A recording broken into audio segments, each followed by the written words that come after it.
나라 가라는 제목이에요.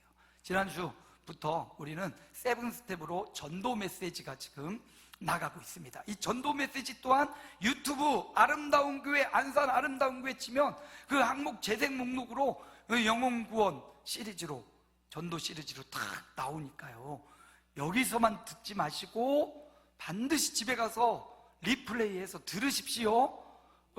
최경숙 권사님이 하루 교회 아파서 못 나오고 영상 예배를 드렸는데 그걸 보고 들으니까 더 은혜롭대.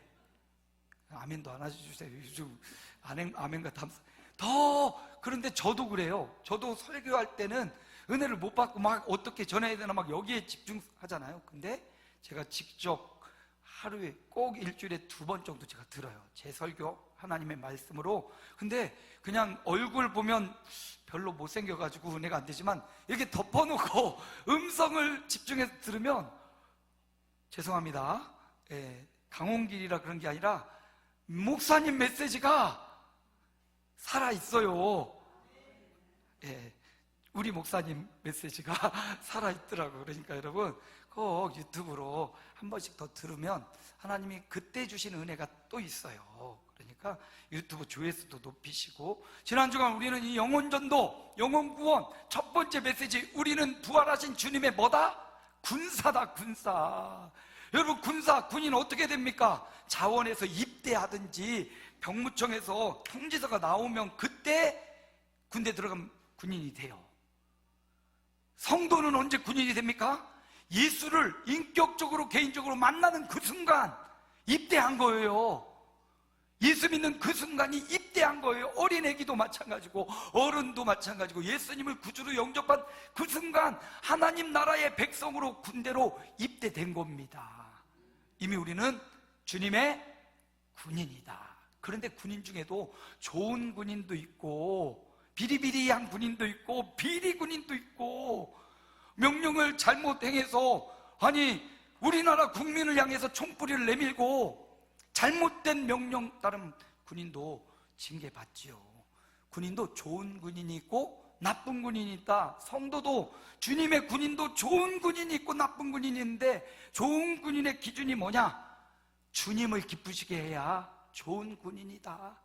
저와 여러분이 목사님도 기쁘게 하면 참 좋아요. 목사님 근심되게 하는 것보다 목사님 뭐 다른 걸로 기쁘게 하라는 게 아니에요. 이렇게 주일날 예배하고 묵상하라면 묵상하고 홈페이지 와라면 홈페이지 하고, 그게 좋은 교인이에요. 주님을 기쁘시게 하는 사람이 좋은 군인이다.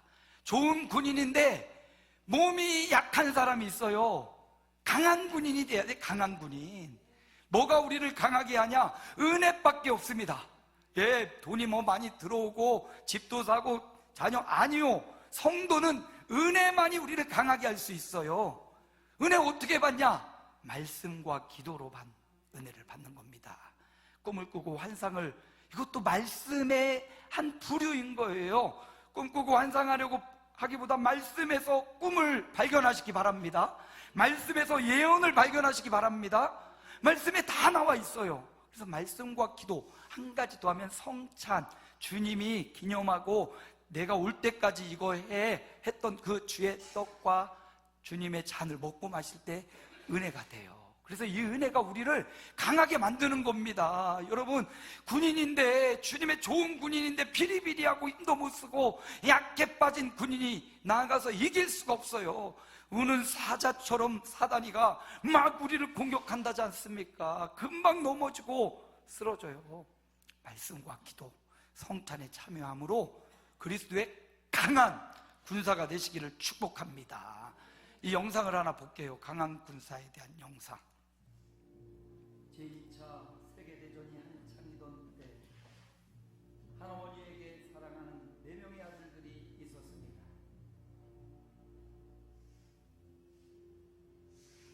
하지만 그녀는 사랑하는 아들들을 전쟁터로 떠나보내야 했습니다.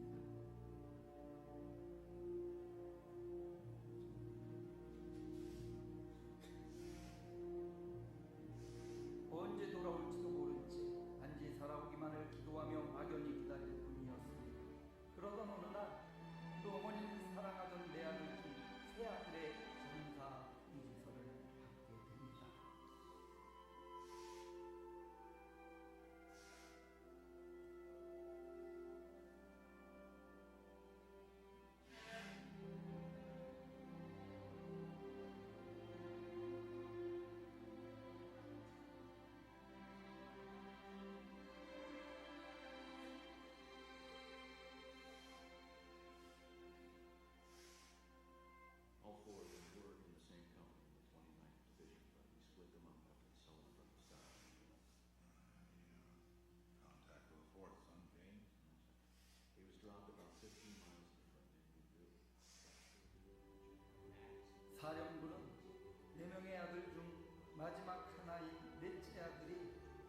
전쟁터에 있다는 사실을 알게 되고는 그 한 생명을 놓고 회의를 하게 됩니다.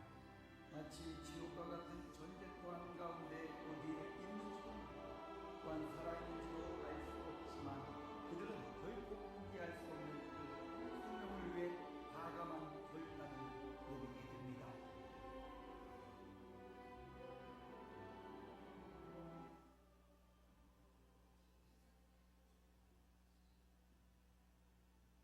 그는 살았네. 대원을 보내서 찾아 그리고 그를 그곳에서 데리고 나오게.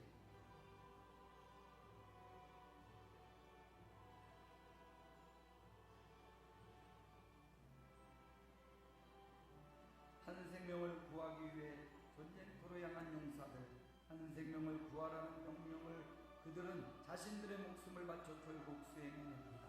아직 이 땅에 많은 사람들이 마치 전쟁터와 같은 이 세상 속에서 지금도 죽어가고 있습니다. 또 그 중에는 아직 당신의 가족이나 친구, 이웃들이 있진 않습니까? 행여 언제 우리도 사랑하던 이들의 전사 통지서를 받게 될런지 모릅니다. 그들이 그 전쟁터 속에서 신음하고 아파하며 생명을 잃어갈 때 당신은 바라만 보고 계시겠습니까? 한 생명을 구원하기 위해 많은 수고와 고통이 때로는 큰 희생이 따를지도 모릅니다.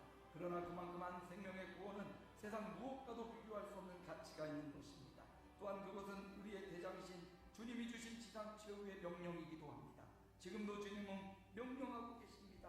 세상이라는 전쟁터에서 죽어가는 저 한 생명을 구해보라고. 라이언 일병 구하기 영화, 너무나 유명한 영화지요. 한번 보십시오. 거기도 4명의 아들 중 3아들이 전사하고 1명 남은 그 아들을 찾아오는 그런 이야기거든요. 우리는 그리스도의 군사입니다.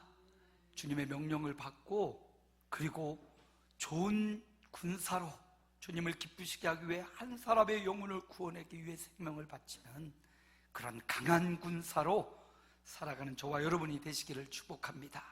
바로 이렇게 군사의 명령, 주님이 내리신 명령이에요. 1장, 사도행전 1장 8절, 이게 예수님의 최후의 명령이거든요. 이게 우리의 최고의 사명이고, 살아갈 이유, 돈을 벌어야 될 이유, 건강해야 될 이유, 치료받아야 될 이유, 이게 살아계신 하나님의 아들 예수님의 최후 명령. 함께 읽어봅니다. 오직 성령이 너희에게 임하시면 너희가 권능을 받고 예루살렘과 온 유대와 사마리아와 땅끝까지 이르러 내 증인이 되리라 하시니라. 땅끝까지 이르러 내 증인 되라 하신 예수님의 증인, 예수님만이 살아계신 하나님의 아들이라는 증인이 되라는 겁니다. 여러분 보니까 성령 받고 권능 받아 고쳐주고 살려주고 능력을 발휘하는 것도 중요하지만 그 능력으로 유대와 예루살렘, 사마리아 땅끝 가서 주님을 증언하는 이런 삶을 살라고 명령하셨습니다. 주님의 이 지상의 명령을 제자들이 잘 따라갔고요. 특별히 오늘 본문에 보면 이 제자들 가운데, 제자들 말고 7 집사 중에 한 인물, 빌립, 7 집사, 여러분 기억나십니까? 스데반, 빌립, 브로고로, 니가노르, 디몬, 바메나, 니골라, 이렇게 7 집사거든요. 스데반은 이미 순교의 잔을 마셨고요. 그 다음에 빌립 집사가 예수님의 이 명령을 붙잡고 어디로 갑니까? 사마리아로 가요. 유대인들에게 있어 사마리아는 그렇게 환영하며 갈 수 있는 곳이 아닙니다. 혼혈족이 있고 종교적 혼합주의가 있고 신앙적으로도 문화적으로도 지저분한 곳이에요. 예수님도 그곳을 지나시면서 수가성 여인을 만나기도 했던 바로 그곳, 꺼려지는 곳, 원치 않는 곳. 그러나 빌립 집사님이, 사도도 아니고 제자도 아니고 빌립 집사님이 제일 먼저 바로 그 사마리아로 갔습니다. 누구의 명령? 예수님의 명령을 순종하려고 사마리아로 가서 예수님을 전한 거죠. 뭐 다른 게 한 게 없어요. 예수님이 살아계신 하나님의 아들이시고, 그 예수님이 우리 죄를 대신하여 죽으셨고, 그 예수님이 부활하셨고, 예수님 믿으면 영생을 얻고 하나님의 자녀가 된다고, 그것만 전한 겁니다. 그런데 그 사마리아에 놀라운 일이 벌어져요. 사마리아에 있던 많은 사람들이 예수님을 믿기 시작하고요, 빌립 앞에 막 몰려들고요, 마술사 시몬도 와서 그러고요. 제자들이 후에 들어보니까 빌립 집사가 간 사마리아에 위대한 생명의 역사가 있다는 소식을 듣습니다. 그래서 제자들 중에 베드로와 요한이 사마리아를 파송되어서 그들이 예수님을 믿는데 아직 성령을 받지 못했어요. 그래서 그들에게 기도해서 사마리아에 성령 받는 사람들이 생겨나요.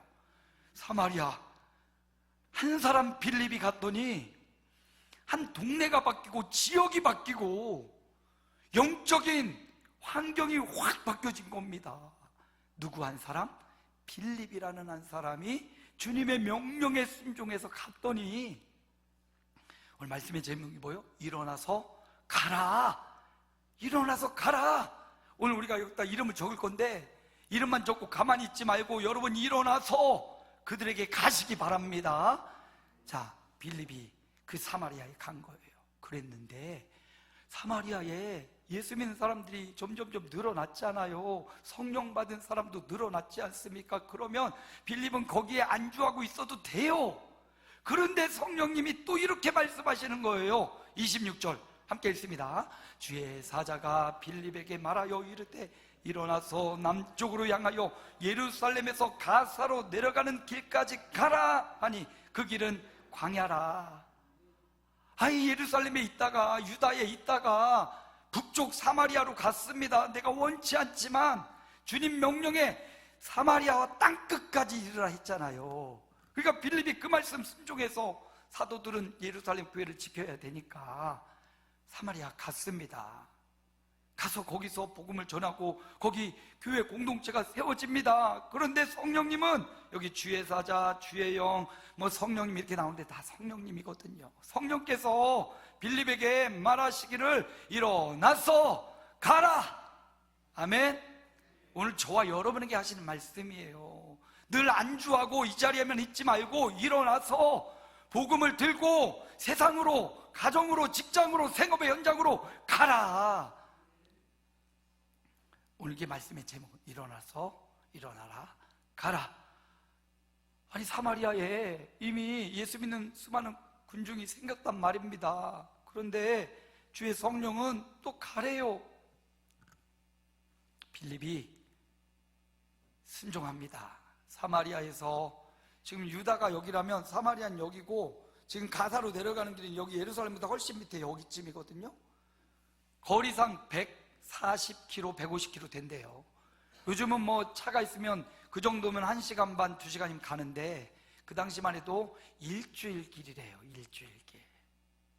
일주일을 걷고 뭐를 탔는지 모르겠지만 여기 사마리아 사람들이 있는 이곳을 버리고 하나도 사람을 만날 수 없는 광야, 인간의 생각으로는 척박하고 목마르고 인간들을 볼 수 없는 곳인데, 아니, 복음을 전하라면 왜 광야로 가라 하시지? 근데 빌립이 순종하고 그 길로 가는 겁니다. 여러분, 믿음은 내 멋대로 가는 게 아니에요. 믿음은 주님이 가라시는 길로 가는 겁니다. 내 멋대로 갔다가 큰 화를 당하는 사람들도 있어요. 돌아 오시는 분도 계시고요. 주님이 신학으로 주의 종으로 부르셨는데 안 간다고 돌아. 저 신학교 학부 다닐 때 그 당시 제 나이 된 분이 신학교에 만학도가 돼서 오신 거예요. 뭐 하다 왔습니까? 약사하다 왔대. 약사. 저 영등포 그쪽에서 그 약사하는 그 약국도 제가 가봤어요. 약도 많이 이렇게 선물을 받았는데, 그래, 약사하느라 돈 많이 벌고 좋았겠지. 주의 사명 돌아. 다 목사님 되라는 말 아닙니다. 주님의 특별한 부르심이 있을 때 순종해야 되는데 순종하지 못하여 돌아. 근데 빌립은 일어나서 가라 하니까 어떻게 해요? 27절 봅니다. 함께 읽습니다. 일어나 가서 보니 에디오피아 사람 곧 에디오피아 여왕 간다게의 모든 국고를 맡은 관리인 네시가 예비하러 예루살렘에 왔다. 아니, 인간적으로 생각으로 광야 가면 아무도 못 만날 것 같은데 거기서 에디오피아 간다게의 모든 국고를 맡은 유명하고 영향력 있는 사람을 만난 거예요. 우리는 효율성을 생각하는데 사실 성령의 음성에 순종하는 것보다 더 큰 효율성은 없더라. 빌립이 그 말에 순종해서 가니까 에디오피아 사람 네시를 만나게 되지요. 여러분, 아브라함도 갈 바를 알지 못하고 순종하며 가니까 하늘의 별과 같이 바다의 모래같이 많은 자손과 믿음의 조상이 됐잖아요. 저와 여러분, 하나님의 말씀에 순종합시다. 하나님 말씀이 안 들려요. 하나님이 이 시간, 설교의 시간, 이 귀한 시간 주의 종을 통해서 여러분에게 말씀하시는 거예요. 뭐라고? 일어나서 가라고. 전도의 현장에, 생명을 구하는 현장에, 아니, 교회까지 떠나라는 말 아니고요. 적을 교회에 두고 여러분의 자리를 지켜가며 그 생명을 위해 기도의 현장으로, 그리고 합병하여 가는 그 현장으로도 일어나서 여기에 안주해 있지 말고 40년 여기에서 우리가 있었는데 주의 말씀에 일어나서 가래요. 일어나 갔더니 이렇게 영향력 있는 에티오피아 사람을 만나지 않습니까? 하나님은 우리의 인간의 생각으로 다 이해할 수 없을 크고 창조주의 섭리가 있는 줄로 믿습니다. 주의 음성을 성경의 말씀을 통해서 들으시고, 설교하는 주의 종의 말씀을 통해서 들으시고 그 말씀에 순종하는 저와 여러분 되시기를 축복합니다.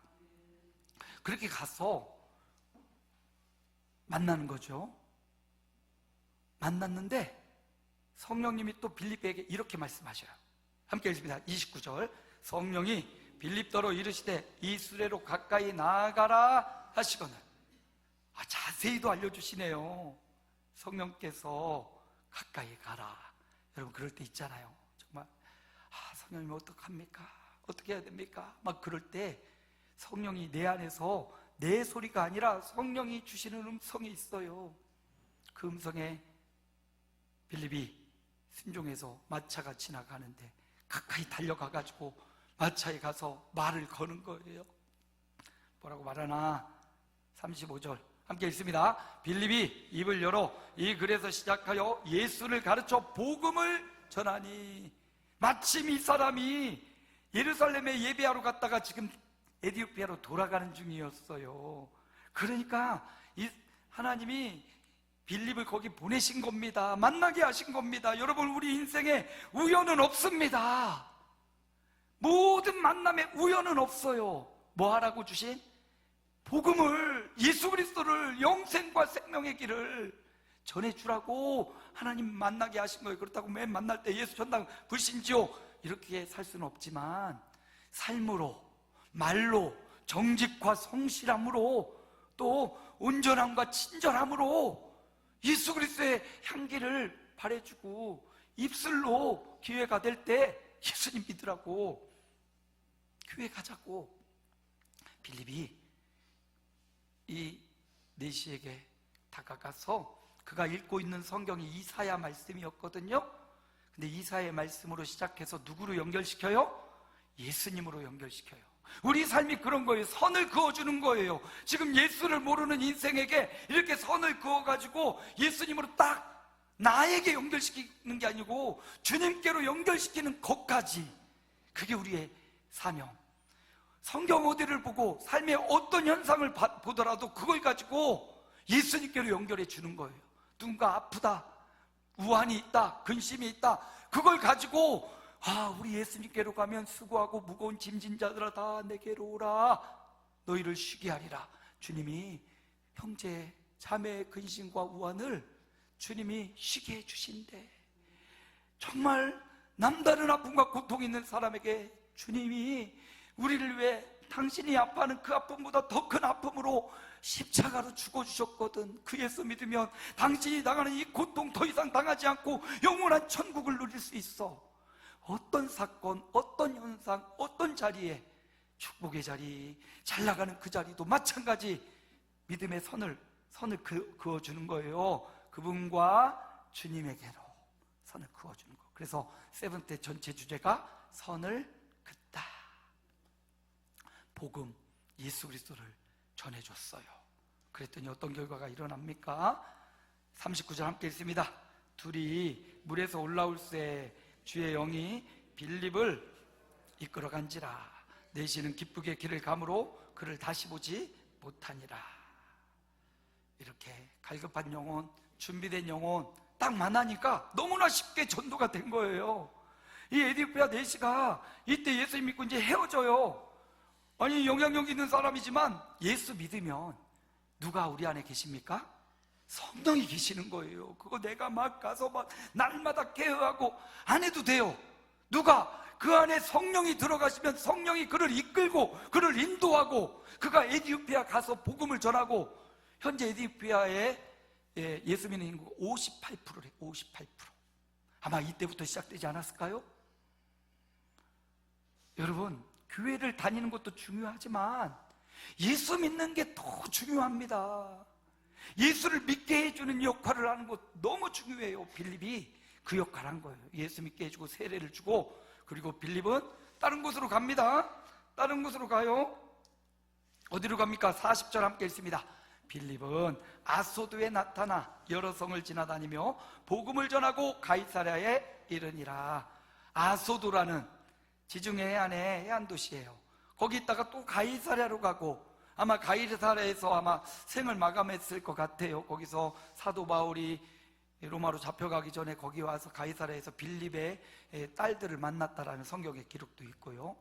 근데 중요한 건 빌립은 사마리아에 있을 때도, 광야에 있을 때도, 여러 사람 앞에 있을 때도, 한 사람을 만났을 때에도, 아소도라는 성에 갔을 때, 가이사랴에 갔을 때 그가 끝까지 놓치지 않는 게 있습니다. 뭡니까? 복음이에요. 복음. 예수 그리스도, 예수가 살아계신 하나님의 아들이라는 이 한 가지 사실 때문에 우리가 여기 모여 있는 겁니다. 뭐 목사님을 찬양하고 교회를, 아니에요. 예수가 살아계신 하나님의 아들이라는 이 명백한 사실 하나로 우리가 여기 모여 있고, 이 명백한 사실을 전하라고 주님이 명령하신 겁니다. 빌립은 그 명령에 순종했어요.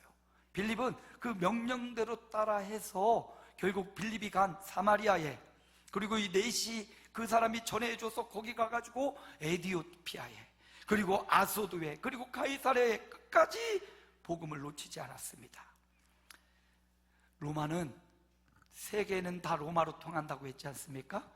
그 로마가 예수 믿는 성도들을 엄청나게 박해했어요. 처음에 사도 바울이 로마에 가서 순교하고 베드로도 거기 가서 순교합니다. 그리고 나서 네로 왕제가 AD 70년 로마에 미치광이 불을 내고는 기독교인이 불을 냈다. 그래서 막 기독교인을 다 잡아들이고 경기장에 몰아넣고 사자밥이 되게 하고 그랬던 로마예요. 근데 이 로마가 313년 기독교 국가가 돼버립니다.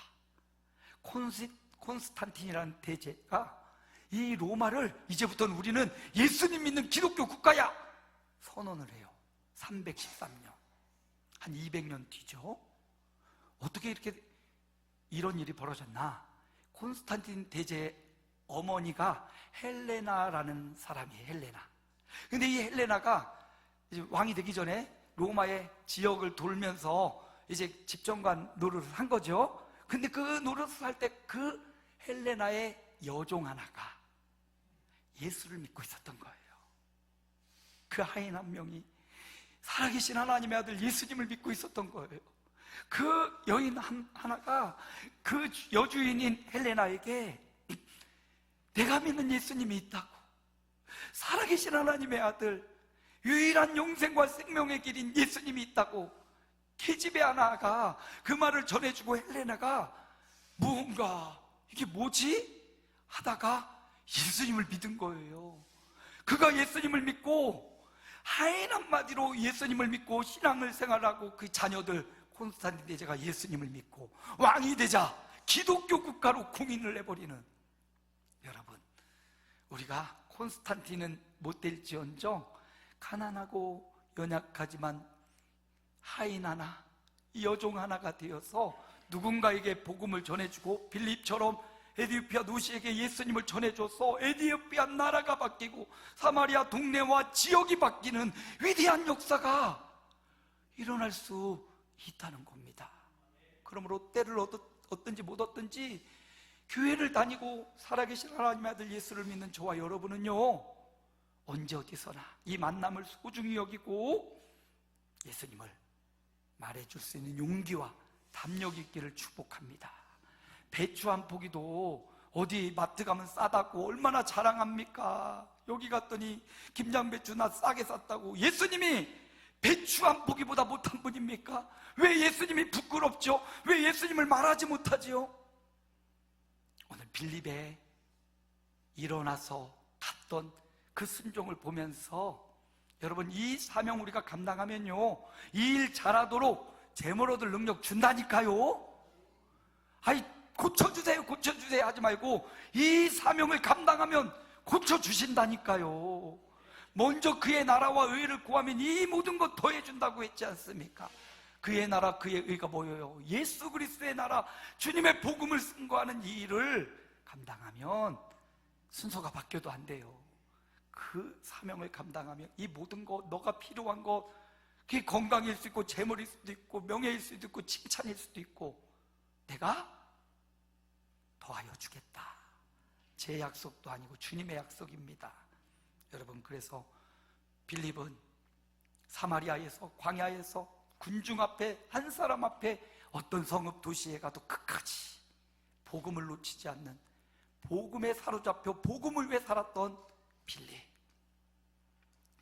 말씀을 마무리합니다. 일어나라 가라, 이 음성은 주의 종을 통해서 저와 여러분에게 주신 하나님의 음성이에요. 어떻게 하라고요? 살아계신 하나님의 아들 예수님을 믿으라는 주님의 음성이고요. 두 번째, 언제나 어디서나 때를 얻든지 못 얻든지 예수님을 전하라는 주님의 음성이고요. 끝까지 사명이 다하는 그날 우린 죽잖아요. 사명 다하는 그날까지 복음, 예수님 붙잡고 예수님 전하며 살라는 복음의 메시지. 가라, 일어나라, 가라. 이렇게 일어나서 가는 저와 여러분 되시기를 주의 이름으로 축복합니다.